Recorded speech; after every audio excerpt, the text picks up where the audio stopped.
कभी कभी ऐसा होता है कि एक छोटी सी लोकल खबर के अंदर एक बहुत बड़ी और पावरफुल कहानी छिपी होती है। आज हम एक ऐसे ही निवेश के सफर को समझने की कोशिश करेंगे और देखेंगे कि कैसे ये एक पूरे समुदाय की नींव को सही मायनों में मजबूत करता है। तो सवाल ये है कि कोई भी कम्युनिटी, कोई भी समाज आगे कैसे बढ़ता है। देखिए, सवाल तो बड़ा है, लेकिन इसका जवाब अक्सर छोटी छोटी पहलों में ही मिल जाता है। तो चलिए एक ऐसी ही जमीनी परियोजना पर नजर डालते हैं जो हमें बताती है कि असल में विकास होता कैसे है। आप जानते हैं, किसी भी कम्युनिटी इनिशिएटिव की कहानी पैसों या मीटिंग से शुरू नहीं होती। इसकी असली शुरुआत होती है उस असर से जो लोगों की जिंदगी पर पड़ता है, मतलब कि स्टूडेंट्स और वहां रहने वालों के लिए एक बेहतर माहौल बनाने से। तो यहाँ पे लक्ष्य एकदम साफ था और दोहरा भी। एक तरफ स्टूडेंट्स के लिए सीखने का माहौल और अच्छा करना था, और वहीं दूसरी तरफ आस पड़ोस के लोगों के लिए जो नागरिक सुविधाएं हैं उन्हें सुधारना था। क्योंकि एक पढ़ी लिखी पीढ़ी और एक साफ सुथरा माहौल, ये समझिए किसी भी समाज की तरक्की के दो पहिए जैसे हैं। तो सवाल उठता है कि इस बदलाव को शुरू करने वाली वो चिंगारी क्या थी, वो फाइनेंशियल कैटलिस्ट, वो कौन सा निवेश था जिसने इस पूरी पहल को एक तरह से शुरू किया। और जवाब है ये आंकड़ा, 15 लाख रुपए। जी हां, इसी ग्रांट से सब शुरू हुआ। ये वो रकम थी जो न्यू एजुकेशन सोसाइटी के नाम पर मंजूर की गई, और इसी रकम ने इस पूरे आइडिया को कागज से उतारकर जमीन पर सच कर दिखाया। देखिए, अक्सर बड़े बदलावों के पीछे एक बहुत ही निर्णायक पहल होती है। यहाँ पर ये पहल की माननीय एमएलसी और कार्यकारी अध्यक्ष श्री ए वसंत कुमार ने। और ये एक बेहतरीन मिसाल है कि कैसे एक व्यक्ति का लिया हुआ सही फैसला पूरे समुदाय के लिए तरक्की के रास्ते खोल सकता है। ठीक है, तो पैसा मंजूर हो गया, लेकिन ये तो कहानी का सिर्फ पहला कदम था। असली कहानी तो तब शुरू होती है जब ये रकम जमीन पर एक ठोस शक्ल लेना शुरू करती है। तो सवाल है कि ये सब हुआ कैसे? इस निवेश को बहुत ही स्मार्ट तरीके से दो हिस्सों में इस्तेमाल किया गया। पहला, 2 नए क्लासरूम बनाए गए जिसका सीधा फायदा स्टूडेंट्स की पढ़ाई की क्वालिटी पर होना था। और दूसरा, एक खुली नाली बनाई गई जो पूरे इलाके की साफ सफाई और सेहत के लिए बेहद जरूरी थी। मतलब एजुकेशन और सिविक एमिनिटीज दोनों में एक साथ सुधार। लेकिन हम सब जानते हैं, कोई भी बड़ा और जरूरी काम सिर्फ एक व्यक्ति या एक चेक से पूरा नहीं हो सकता। इसके लिए चाहिए होता है पूरे समुदाय का साथ, और यहाँ पर बिल्कुल वैसा ही देखने को मिला। जिस वक्त इस ग्रांट को मंजूरी दी जा रही थी, वहां शहर के जाने माने नेता और अहम लोग मौजूद थे, और उनका वहां होना महज एक फॉर्मेलिटी नहीं थी। नहीं, ये इस बात का प्रतीक था कि ये प्रोजेक्ट अब किसी एक का नहीं रहा, बल्कि ये पूरे समुदाय की एक साझा जिम्मेदारी है। डॉक्टर रज़ाक उस्ताद से लेकर सैयद अमीनुल हसन तक, इन सभी नेताओं का एक मंच पर साथ खड़ा होना एक बहुत ही साफ मैसेज दे रहा था। ये इस प्रोजेक्ट की अहमियत और इसकी कामयाबी के लिए एक साझा कमिटमेंट को दिखाता था। एक मजबूत संदेश कि पूरा समुदाय इस बदलाव के पीछे एकजुट है।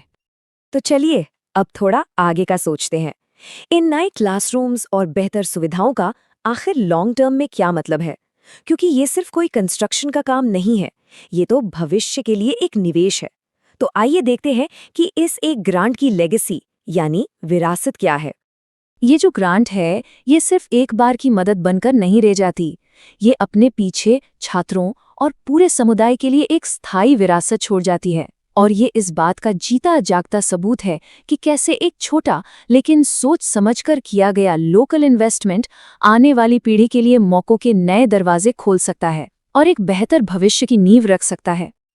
तो ये पूरी कहानी हमें एक बहुत ज़रूरी सोच के साथ छोड़ जाती है कि कैसे छोटे छोटे लेकिन फोकस्ड कदम भी समाज में एक बड़ा और स्थायी बदलाव ला सकते हैं। तो सवाल बस यही है कि हमारे आसपास वो अगला छोटा कदम क्या हो सकता है जिसमें इतना ही बड़ा प्रभाव पैदा करने की ताकत हो। कर्नाटका गवर्नमेंट एमएलसी लेड के ग्रांट में बहुत पुराने और हिस्टोरिकल एनईटी नया मदर्स एजुकेशन सोसाइटी के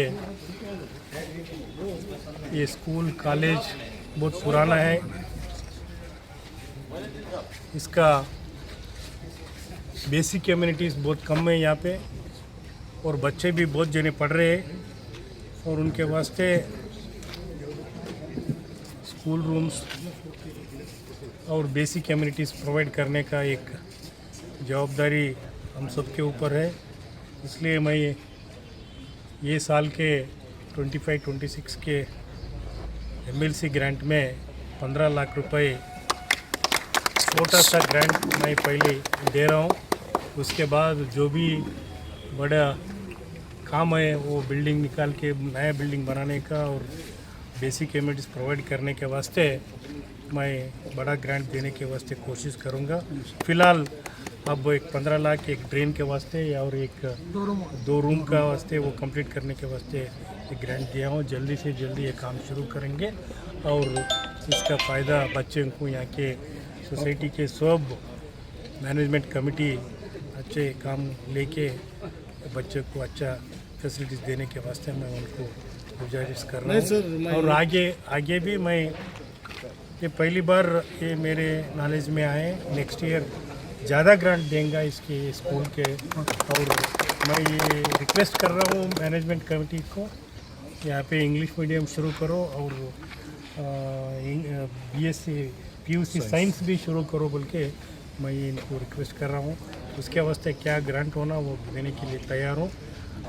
लेकिन यहाँ पे बहुत अच्छे बहुत पुराने स्कूल है, कॉलेज है, इसको सब मिलके तरक्की करने का एक रिस्पॉन्सिबिलिटी सबके ऊपर है। सब मिलके काम करेंगे बोल के मैं नहीं सर, एक सेंक्शन करें तो मैं ये पूछना चाह रहा हूँ कि 25-26 में इसको और करोड़ का ग्रांट होना, उसके लिए आप कितना सेंक्शन करेंगे? मैं नेक्स्ट ईयर ज़्यादा से ज़्यादा ग्रांट